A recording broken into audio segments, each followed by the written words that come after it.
In this problem, I have stress strain data from a tension test. Okay, I have a specimen that's a 1/2 inch diameter and a length of 2 inches. Okay, and knowing this data, okay, I want to know if the specimen is loaded up to 30 KSI and then unloaded, what's that permanent elongation of the specimen? Okay, so let's draw a picture again to talk about exactly what we're looking at. Okay, so I follow up this guy and I follow all the way up to 30 KSI right here, and then I let go of it. And remember, when I let go, I have now some permanent deformation. It falls back at that same slope and crosses down here, and I want to know essentially where that's crossing down here. That gives me my strain. I then can convert that to an actual distance, knowing the gauge length. Okay, so the first thing I need to figure out is what that slope is. So what I'm doing is I'm grabbing it at about 0.002 strain, which, as I look at this, is at approximately 13 KSI, maybe 12.5. It's not really important what it is.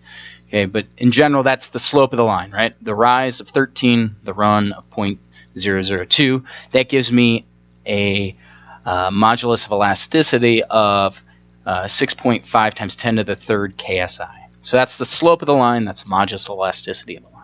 Okay. Now what I need to do is figure out that permanent set. So the first thing I do is I figure out, okay, what strain am I at when I hit 30? Well, I'm right up here, which is at about 0.0078 if I bring down here. Okay. So that is the point at which I am located. Then I need to figure out, okay, well, if I fall back, where do I cross my stress here? Okay. Well, all I do is I take my slope, which I have to be 6.5 times 10 to the 6th. That would be in PSI.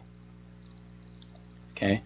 And then I take the stress that I'm located at. Basically, I'm up at this point. I need to draw a slope back and see where it crosses, essentially.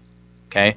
So I'm at a point of this strain, this stress, basically back off that slope using that. So the change in strain is essentially the stress divided by my slope, or my modulus of elasticity.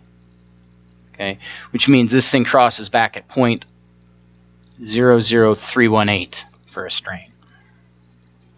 And again, that's just using the idea of the slope, knowing this point, knowing the slope, figuring out where it crosses way back here.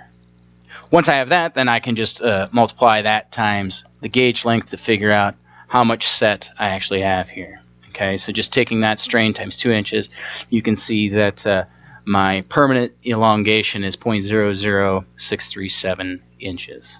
Okay, so again, find the slope, using that slope and the location that I'm starting at, figure out where I cross back. Once I have that permanent strain, then I just multiply it times length to get the permanent elongation.